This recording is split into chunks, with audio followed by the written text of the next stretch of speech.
Welcome to the Hot News Channel, where we strip away the noise to analyze today's breaking stories. It is January 16th, 2026. And if you've been trying to make sense of the notifications lighting up your phone for the last, 48 hours, you are not alone. It's been relentless. It has. But I want to be clear right off the top. We aren't just looking at a chaotic news cycle. We are looking at a pivotal moment. This is one of those days where the tectonic plates of domestic stability and foreign policy aren't just shifting. No. They are colliding. It definitely feels different today. I mean, usually we have a compartmentalized news flow, maybe a crisis in the Middle East over here and a domestic policy dispute over there. Right, separate streams. But today, the lines are completely blurred. We're looking at the potential invocation of the Insurrection Act in Minnesota, which implies military boots on American soil, happening at the exact same moment we're seeing what critics are calling imperial maneuvers in Venezuela and Greenland. Precisely. And that's not an accident. Today isn't just about headlines. It is about the redefinition of American power boundaries. We are witnessing a simultaneous testing of limits. What do you mean by that, testing limits? I mean, at home, the administration is testing what the federal government can do to its own citizens in cities like Minneapolis. And then abroad, they are testing what the U.S. can extract from sovereign nations. It's a synchronized expansion of executive power that we really haven't seen in modern history. So our mission for this deep dive is to connect these dots. We aren't just going to list the events. No, that's not enough. We're going to draw the lines between the chaos in Minneapolis, the extraction of Nicolas Maduro, the sudden diplomatic pivot on Iran, and, frankly, the deafening silence regarding the Epstein files. And my job is to help you navigate the so what behind the data. We need to answer why the price of oil sitting in a Qatari bank account matters to a protester in St. Paul. Right. And how a raid on a journalist in D.C. connects to a factory floor in Detroit. There's a unified theory of governance emerging here, and we need to unpack it. Okay, let's get into the weeds. We have to start with Minneapolis. This situation has been simmering for days, but the absolute flashpoint was the shooting of Renee Good. A terrible situation. To set the scene, she was 37 years old, a local resident. And this is where we have to separate the official narrative from the hard evidence, because the discrepancy between what we are being told from the podium and what we were seeing on video, well, that's the catalyst for the escalation we are seeing in the streets. Right, let's look at the official line first. The administration, specifically through White House spokesperson Caroline Leavitt, has been very, very clear. What's the word they're using? They have labeled Good a domestic terrorist. Their statement explicitly claims she weaponized her vehicle to run over ICE agent Jonathan Ross, which provided the justification for the use of deadly force. That is the legal justification for the shooting. Imminent threat to the life of an officer. If a car is barreling toward you, you have the right to defend yourself. That is standard engagement protocol. Of course. However, the forensic analysis tells a much more complicated story. I've been looking at the frame-by-frame breakdown published by the New York Times this morning. The one where they synced up the footage. That's the one. They synchronized bystander video with security cam footage. And it's clear, Agent Ross fired 3 shots through the driver's side window. But the key data point, the one that changes everything, is the speed of the vehicle. The velocity is crucial here. The analysis indicates the car was moving at approximately 2 to 3 miles per hour. 2 to 3. 2 to 3 miles per hour. This wasn't a high-speed pursuit. She wasn't accelerating into a crowd. She was inching forward. I mean, that's barely rolling speed. It's what, a slow walk? It suggests she was trying to maneuver out of a chaotic situation, not use the vehicle as a kinetic weapon. It completely challenges that imminent threat argument. It does. And the other critical piece of evidence is the spatial positioning. The administration's narrative implies Agent Ross was run over or pinned. That's the image they want you to have in your head. But the visual evidence, it shows Agent Ross standing upright with a clearly visible gap between his body and the vehicle's fender. He wasn't under the wheels. He wasn't pinned against another car. He had an out. He could have stepped back. He was standing. He had space to retreat, and yet he fired point blank into the face of a U.S. citizen. That spatial gap, that is what prosecutors, if there were any local prosecutors allowed near this case, would focus on. It suggests that the use of lethal force was completely disproportionate. And we have to talk about the audio. You can hear Agent Ross's reaction on his own cell phone video, which was recovered and leaked. It was chilling. Immediately after discharging his weapon, his voice doesn't sound like a man who just narrowly escaped death. Not at all. It sounded full of rage. He screams, "Effing bitch," at the dying woman. That emotional tenor is so significant because it reflects the broader operational mindset of this entire deployment. And we have to be precise about what this deployment is. What are people on the ground calling it? Critics are calling it an occupation. You don't send 3,000 federal agents into a single American city for routine immigration enforcement. That number 3,000 is staggering for a single municipality. It's a surge. It's a show of force closer to a counterinsurgency operation than it is to domestic policing. And the tactics reflect that. Speaking of tactics, we have to discuss the incident that has really poured gasoline on the fire.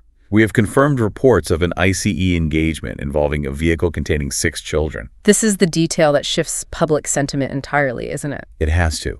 You have a car with 6 kids, including a 6-month-old infant. A baby. According to witnesses and the medical reports, ICE agents deployed tear gas directly into the cabin of that vehicle. 3 of those children were hospitalized with respiratory distress. A 6-month-old baby exposed to chemical agents. How can you possibly justify that under any standard operating procedure? You can't. And looking at the visuals of the agents involved, it's contributing to the fear. Massively. They're heavily militarized, often masked, and lacking clear identification badges. It creates a dynamic where they look and act like a paramilitary force operating with impunity. They're unaccountable.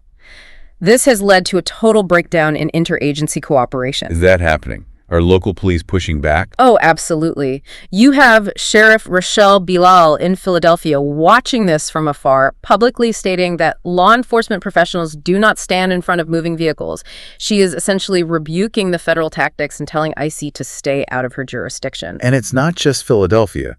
The local leadership in Minnesota is completely sidelined. Powerless. Governor Tim Walz and Minneapolis Mayor Jacob Frey seem to have lost control of their own city. They have accused the federal forces of escalating the violence intentionally. And that accusation of intentional escalation is critical. It leads us to the authoritarian playbook theory that so many political scientists are discussing. Break that down for us. The theory is that you flood a zone with unaccountable agents, you provoke a reaction from a terrified populace. You poke the bear. You poke the bear, and then you use that reaction to justify even harsher measures. You create the chaos you need. Which brings us to the nuclear option in domestic law, the Insurrection Act. Donald Trump has specifically threatened to invoke this to crush the protests. We need to pause on this because the Insurrection Act is not just a buzzword. No, it's very real. It is a federal law from 1807. It grants the president the authority to deploy the U.S. military and federalized National Guard troops within the United States to suppress civil disorder, insurrection, or rebellion. But I want to clarify the legal threshold here because it's usually quite high, isn't it? It is. Typically, under Section 251 of the Act, the state legislature or the governor must request federal assistance. Governor Walz certainly has not done that. No, he's actively opposing it. Exactly. That is Section 251. But Trump is looking at Section 252. This section allows the president to invoke the act unilaterally if he determines that unlawful obstructions, combinations, or assemblages make it impracticable to enforce the laws of the United States. So he can bypass the governor entirely if he deems the local government, what, useless, unable to enforce the law? Exactly. He frames the local government as having lost control. He has already called the protesters highly paid professionals and agitators and accused Walz of abdicating his duty. So he's building a case. He's building the case. By sending in 1,000 more agents, which he did just yesterday, he is increasing the friction. If the protests get more violent in response to those agents, he can point to that violence and say, see, Section 252 applies, I must go in. That's a self-fulfilling prophecy. The self-fulfilling prophecy of disorder to justify military control. It is a terrifying precedent. It is a terrifying precedent to set using the military to police American streets over the objection of the state governor. But while this constitutional crisis is unfolding in the Midwest, the administration is making equally aggressive moves internationally. Let's pivot to Venezuela. Right. The extraction of Nicolas Maduro. This happened just 13 days ago. U.S. Special Operations Forces went in, apprehended a sitting head of state, and extracted him. And the official narrative from the State Department is the war on drugs. Of course it is. They indicted Maduro on narco-terrorism charges. They executed the warrant. Mission accomplished.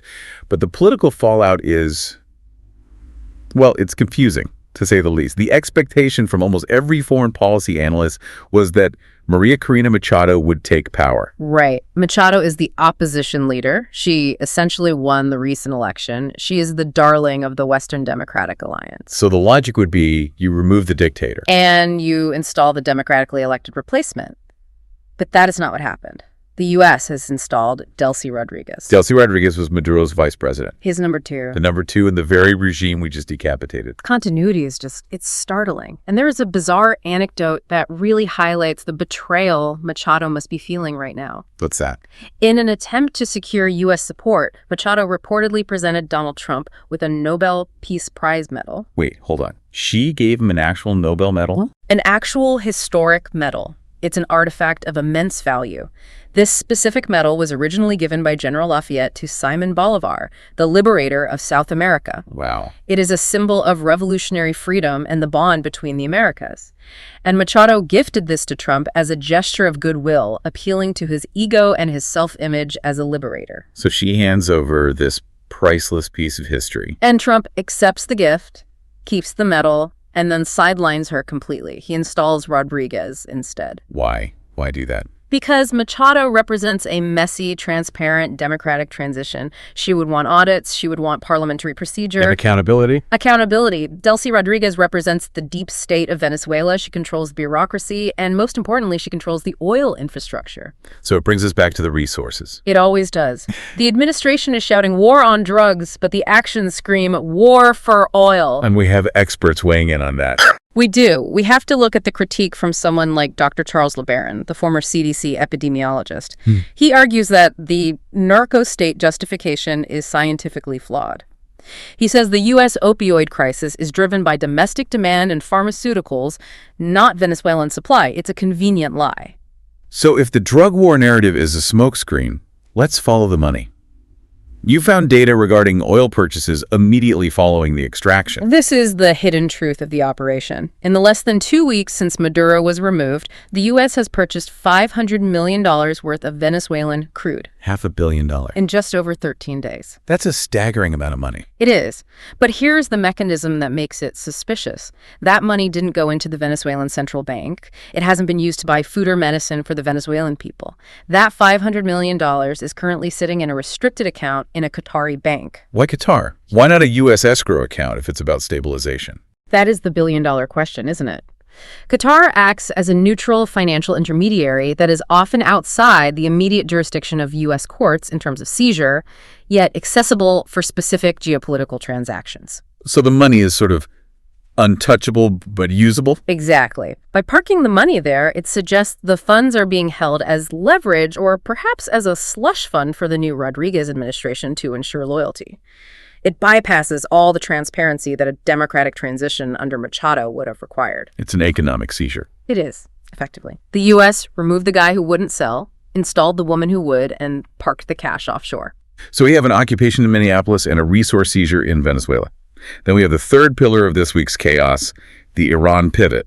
This story gave me whiplash. It is classic disorientation. Let's reconstruct the timeline because it explains the help is on the way. Bluff. Okay. On January 2nd, amidst protests in Tehran, Trump tweets, "Help is on the way." He is explicitly signaling support for a regime change operation. And the military posture matched the rhetoric. Right. By January 13th, open source intelligence showed KC-135 Stratotankers moving toward Diego Garcia. Reports indicated planes were in the air. We were hours away from strikes. It felt like it. The world was bracing for World War III. And then, silence. The planes turned back. The rhetoric cooled. And today, January 16th, Trump takes a victory lap claiming 800 hangings were canceled and that his pressure worked. But I'm looking at the casualty reports, and they are horrific.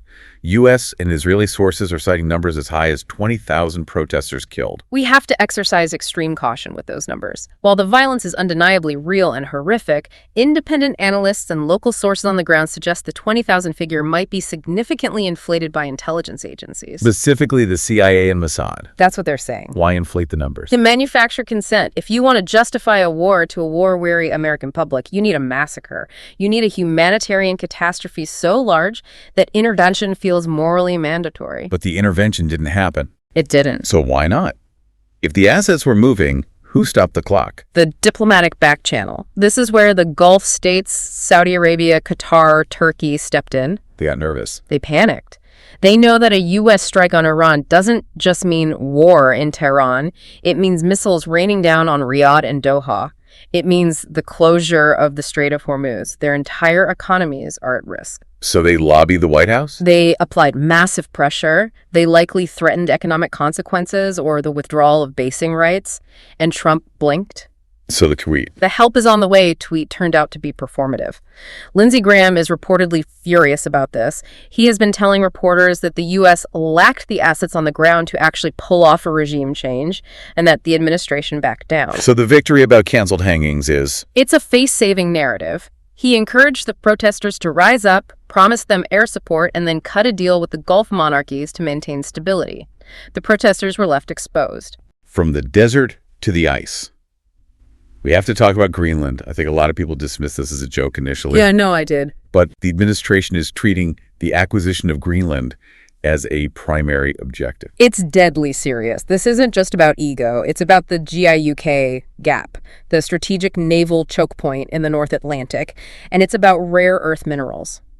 Trump views Greenland as a distressed real estate asset, but Denmark views it as, well, their sovereign territory. And the escalation has reached a point that sounds like something out of the 19th century. Gunboat diplomacy. We are seeing reports of a European armada. The term armada is being thrown around in diplomatic cables. We are seeing reports of a joint European naval task force mobilizing to protect Greenland's sovereignty. Just pause and think about the implications of that. It's a NATO ally. A founding member of NATO. Denmark feeling the need to physically defend its territory against the United States. It signals the collapse of the post-WWII security architecture. The U.S. is meant to be the guarantor of Europe's safety, not the predator they need to defend against. This aligns with a column that's making waves in Europe today. A major EU columnist is arguing that Europe must decouple from the U.S. entirely. And the argument is that the U.S. has become an unpredictable imperial actor. The columnist argues they can no longer just manage Trump or wait out his term. They need to build a security and economic framework that assumes the U.S. is hostile. And looking at the chessboard, there is one person who benefits immensely from a fracture between Washington and Brussels. Vladimir Putin. He doesn't need to invade NATO countries if NATO dissolves from within. If the U.S. is threatening Denmark and fighting with the EU, the Western alliance is functionally dead. Russia can expand its influence without firing a shot. All of these external actions, the wars, the seizures, require control of the narrative at home. You can't run an empire if your own population is reading critical reports. This brings us to the war on information. It is a multi-front war. Capture the media, intimidate the press, and surveil the public. So let's start with the media capture. We are seeing what media critics are calling the foxification of a legacy network. We're talking about CBS News. Right. And this involves the installation of Tony decouple as a lead anchor and the influence of Bari Weiss behind the scenes. Decouple has brought a very specific, emotive style. We all remember the clip of him crying on air in Miami. But politically, the shift is more rigid. The influence of Bari Weiss, formerly of the New York Times and now a major conservative media figure, is reshaping the editorial standards. And we have a concrete example of this censorship. 60 Minutes produced a piece on the El Salvador prison system, the CE-Caught mega prison. Massive investigation. Huge. It already aired in Canada, but Bari Weiss reportedly spiked it from the U.S. broadcast at the last minute. And the official reason was a lack of government comment. Which is, come on, that's the thinnest excuse for 60 Minutes. They run stories without government comment all the time if the reporting is solid. So what's the real reason? The suspicion is that the story was either too critical of a right-wing populist leader, Bukele, or it just didn't fit the new law and order narrative the network is pushing. It shows that the gatekeepers are actively filtering what reality you get to see. And for the outlets they don't control, they use force. The raid on Hannah Nathanson's home is distinct. She's a Washington Post reporter. Federal agents raided her home and seized her devices. This is a direct assault on source protection. Nathanson covers the federal workforce, the internal purges. They want to know who is leaking to her. But here's the twist regarding power dynamics.